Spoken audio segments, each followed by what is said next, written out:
A nombre de ShotLive México, nos complace tener aquí como invitada a Alejandra Moffat, escritora y guionista chilena, autora de Mambo, publicado por el sello H Literatura.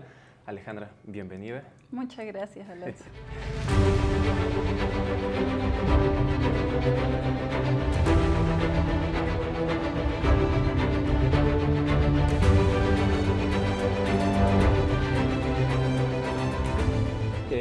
Quisiera iniciar esta entrevista preguntándote un poco cómo fue tu incursión dentro de la escritura, cómo fue que terminaste siendo escritora de narrativa y también cómo llegaste al guionismo y a la dramaturgia. Sí, yo primero estudié teatro y en esos estudios en realidad me dediqué más a ser dramaturga, o sea, me gustaba mucho pedirle a mis compañeras y compañeros como, ¿quieres adaptar esto? Yo lo adapto y me encantaba leer dramaturgia y ahí empecé a escribir teatro y también a dirigir teatro. Y luego escribí mi primera novela, El hacedor de camas, y ahí se me acercó una directora de cine y me dijo, tu escritura es muy cinematográfica. Y yo dije, no tengo idea. Pero me dijo, sí, tienes como una relación con las imágenes muy estrecha y creo que te podría gustar el guión. Pero yo nunca había estudiado guión, entonces no tenía idea cómo se escribía y ahí empecé a leer y a entender cómo se escribía y de a poco me fui dedicando también mucho a eso. Ok. ¿Te fue fácil entonces pasar de escribir tu primera novela a escribir guiones? No sé si tan fácil porque la primera vez que me junté con ella me dijo, bueno, en el guión no se pueden escribir pensamientos de los personajes, ni escribir qué sienten ni nada, sino que todo tiene que ser la acción, lo que vaya como develando los procesos internos de los personajes. Y para mí fue como, wow, ¿cómo será eso? Pero la verdad también a mí me gusta mucho el cine y me gustaba desde antes, entonces había visto muchas películas y después es cuando uno como espectador, cuando uno empieza a escribir distintas cosas, ¿no? Cuando uno empieza a escribir, por ejemplo, novelas, uno ya lee distintas las novelas, porque estás como leyéndolas por una parte como escritora y por otra parte como una lectora que quiere disfrutar de ese viaje y todo, pero también hay como una vista de la técnica. Claro. Entonces creo que eso también me empezó a pasar y empecé a aprender y obviamente empecé a leer guiones que yo creo que es lo menos común que uno lea. De hecho, los guiones son muy poco comerciales, no es que hayan tantas librerías donde uno pueda comprar guiones y leerlos, como si en cambio la dramaturgia es mucho más accesible. Claro. Comentabas que esta persona te mencionó que tú creabas imágenes muy poderosas, ¿no? A mí me surge la duda respecto a cómo fue la primera imagen que te surgió justo para la creación de Mambo. Fíjate que la primera imagen tiene que ver con una pregunta que me hizo una amiga. No sé por qué ella estaba investigando los tiempos de espera en las infancias, una cosa muy rara, y me preguntó cómo habían sido mis tiempos de espera. Y yo tuve como, ¿viste cuando en las películas vienen como estas secuencias o de repente se dice que antes de morir uno tiene como una secuencia de imágenes? A mí me pasó que me vino como una secuencia de imágenes de estar como adentro de autos, en una zapatería, en una librería, como esperando que mis padres vinieran por mí y estando un poco como en una situación con personas extrañas, esperando. Y creo que esas imágenes empiezan a ser Mambo, como preguntándome por estas esperas, bueno, mientras mis padres estaban dedicados a otras cosas. Ok. Es curioso que menciones esto de la pregunta sobre las infancias de la espera, porque hasta donde tengo entendido, dentro de cierta crítica literaria, dentro de cierto, hasta podría decir como cierto subgénero, hay un etiquetado para una generación de escritores y de escritoras de Chile, justamente de tu generación, y se le conoce como la literatura de los hijos, ¿no? Sí. Aquellas temáticas que están centradas justo con una mirada de las infancias y adolescentes en plena dictadura chilena y en la que se encuentran nombres como los de Alejandro Zambra, Álvaro Guizama, Nona Fernández, Alejandra Costamagna y por supuesto el tuyo. ¿Tú considerarías que perteneces a esa generación, que Mambo pertenece a esa literatura de los hijos? Sí, completamente. Creo que hay algo que tiene que ver con la distancia de la experiencia, o sea, con primero haber sido como el papel de testigo, que es un papel como un poco, si uno dijera, sobre una acción un poco secundario, o sea, el que ve y el que no está ejecutando, obviamente por la edad. Sí. Y por otra parte, tiene que ver con una distancia y con unas experiencias distintas, ¿no? Porque es distinto haber vivido tu adultez en una dictadura que haber vivido tu niñez o tu adolescencia en la dictadura y por lo tanto también haber vivido, no sé, en mi caso yo a los 9 años empieza el proceso democrático en Chile. Entonces, claro, es como mi primera infancia, pero después hay toda una vida que hace que uno mire ese lugar con cierta distancia. No fue mi adultez.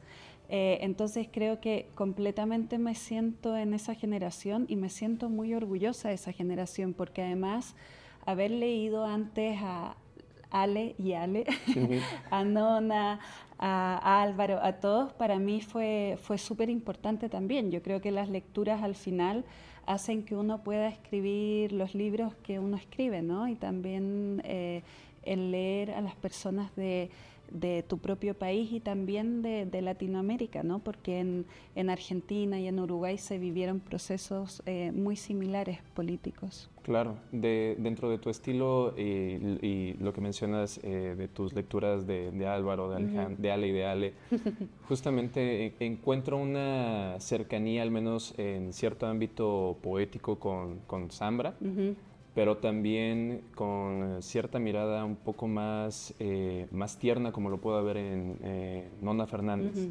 Me gusta mucho cómo la voz de Ana, de la narradora, va construyendo como este espacio, por así decirlo, saludable, un poquito más leve dentro de este contexto tan duro que es la dictadura. Y me pregunto también, ¿qué tan complejo fue para ti mantener este tono, esta voz tan tierna que la vemos crecer a lo largo de los años hasta que llega el proceso democrático en Chile, sin perder justo la dimensión y la complejidad política del contexto? Sí.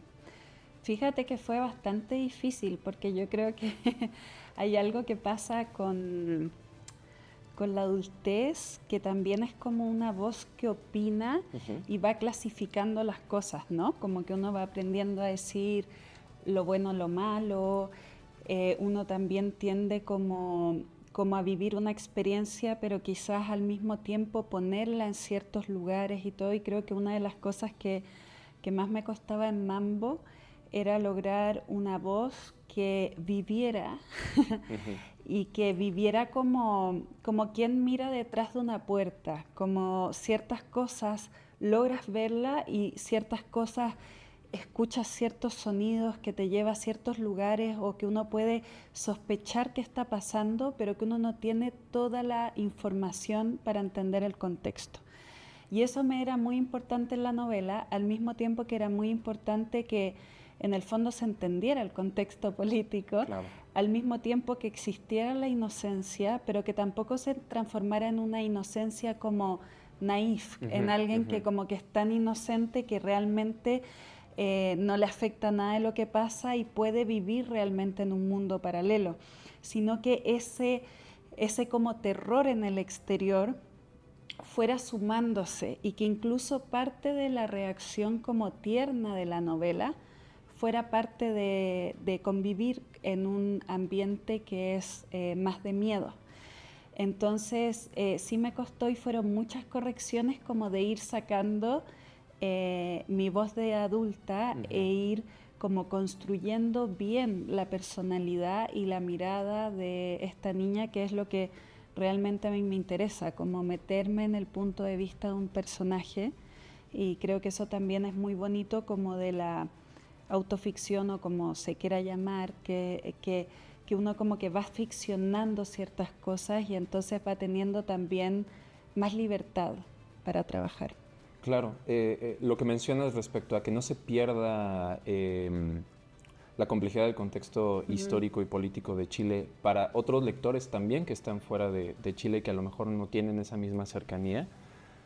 ¿Cómo ha sido la recepción desde la publicación de tu novela cuando te han dicho, yo sentí esto fue lo que encontré dentro de tu novela, con esos lectores y lectoras que han estado en contacto con tu obra?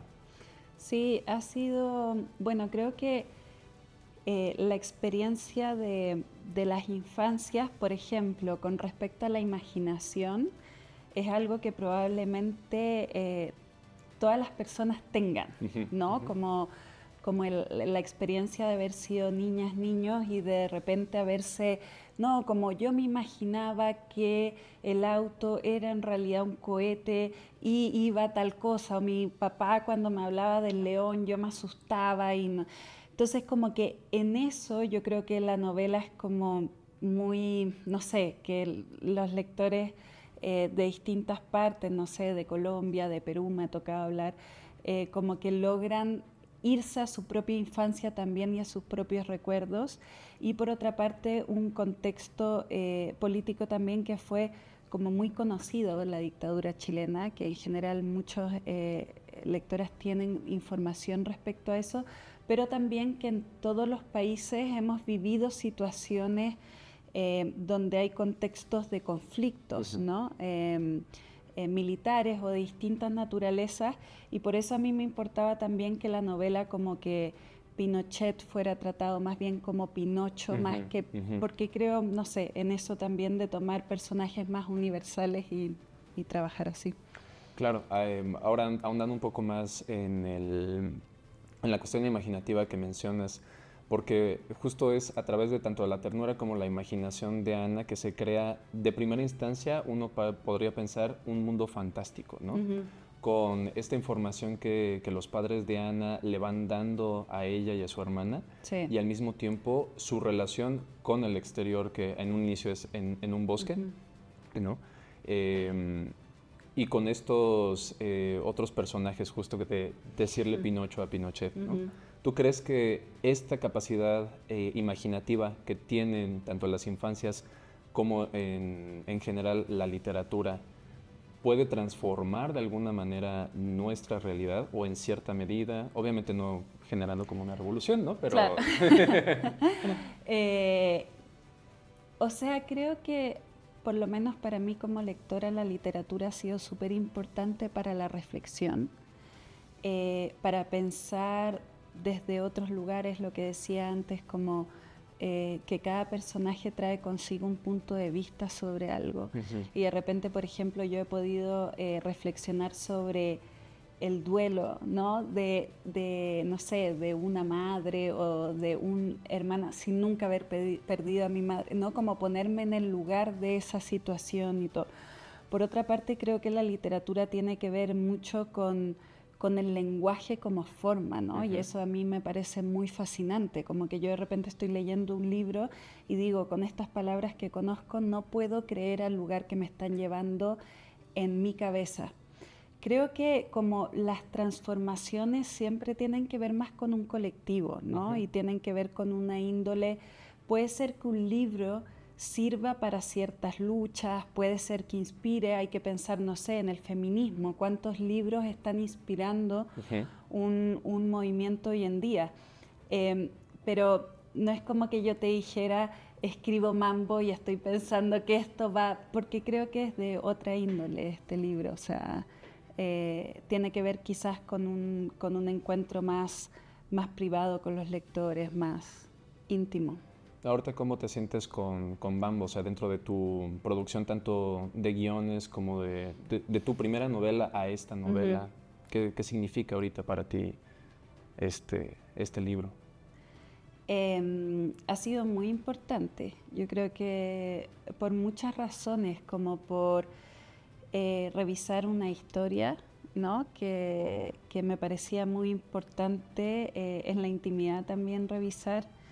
Y también ha sido muy lindo como el encuentro con distintas personas y también con colectivos, como en Ujú. los clubes de lecturas, como las conversaciones. O sea, creo que ha sido como algo que también como que me ha traído abundancia, ¿no? También que ahora se edite en México para mí es muy emocionante porque la novela yo la escribí aquí y también cuando uno está escribiendo, muchas veces, no sé, uno le comenta a una amiga como estoy en esto y porque uno pasa todo el día sola y es como escribiendo en una abstracción y de repente es como no, es que estoy en esto y no sé cómo resolverlo y no sé qué.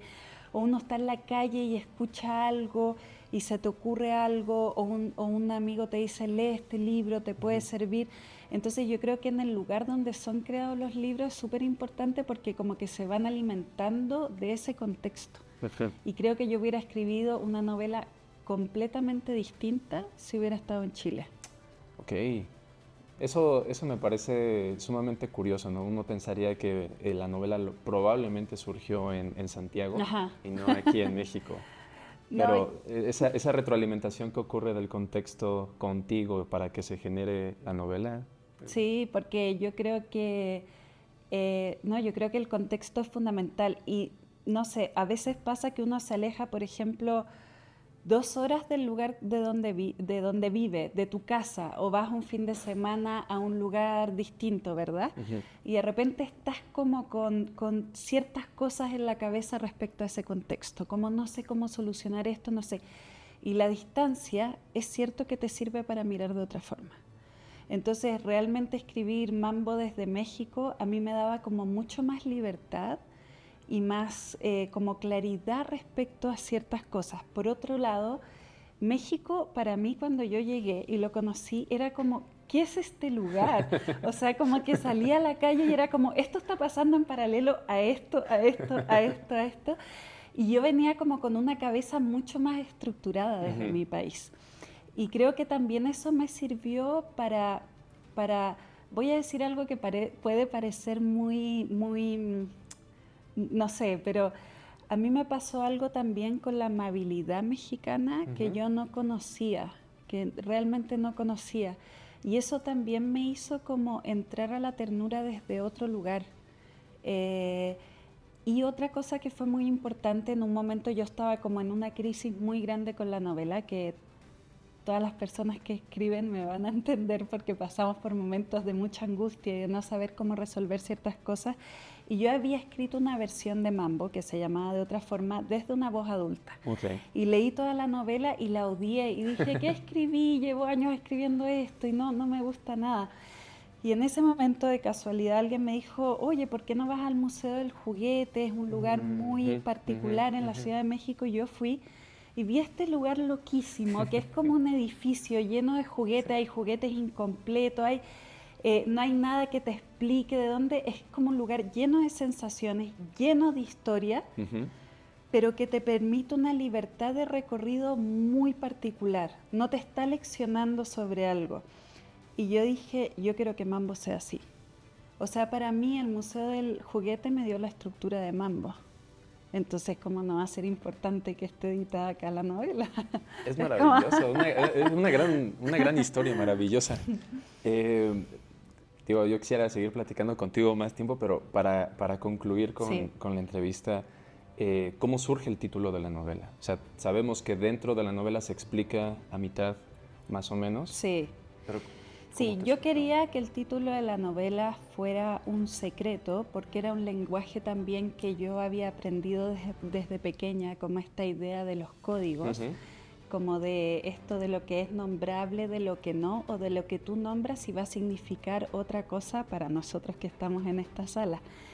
Pero cómo llegué a Mambo, bueno, es una historia un poco ridícula porque no sabía qué título ponerle, estaba como desesperada porque no quería que fuera como una palabra con tanto peso, quería que tuviera un código todo y de repente fui a ver a unos amigos cantar, que eran un grupo que se llamaba Los Vecinos del Ritmo. Ajá. Y ellos dicen, vamos a estrenar una nueva canción que se llama Mambo. Y la canción era muy graciosa. Y a mí se me quedó pensando muchos días Mambo, porque es un baile, pero Mambo también en Sudamérica significa un problema. Ujú. Pero Mambo también coincidía con unos, bueno, es que no quiero decir, pero con algunas cosas de la novela que eran importantes, de los nombres. Y entonces dije, la novela se tiene que llamar Mambo. Excelente. Y así fue. Sonará Por estar ridículo. aquí, si no se llamaría de otra forma. No, pero es genial porque justamente ese triple significado que tiene para ti el título de la novela Ajá. al fin y al cabo coincide con este lenguaje secreto, ¿no? Con Sí. estas capas de significado. Absolutamente. Entonces, me parece genial.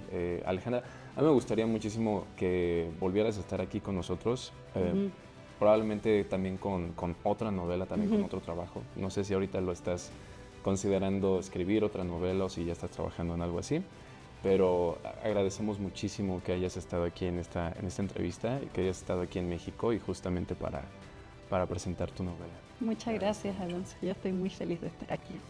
Y ustedes síganos en HLM, en todas nuestras redes, van a aparecer aquí abajo. Denle like al video y al botón de suscribirse para más entrevistas. Sí, Alejandra, nos vemos en la siguiente. Muchas gracias.